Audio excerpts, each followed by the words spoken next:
Projeto de Lei 41/2023, solicito vereadores e vereadoras, registrem seus votos.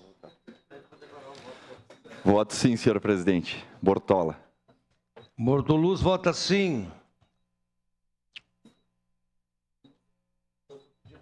Como vota, professor Zanquim? Vota sim. Eu vou esperar. Para ver como é que vai dar. Lucas Gil. Orientação da bancada tucana. Voto sim, senhor presidente. Obrigado. Lucas Gil vota sim. Encerrado o registro dos votos, encerrada a votação. Projeto de lei número... Juliano Valim, o senhor não votou. Juliano Valim, o senhor não votou.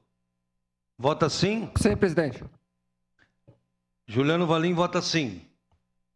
Projeto de lei 41/2023 foi aprovado por unanimidade com ausências.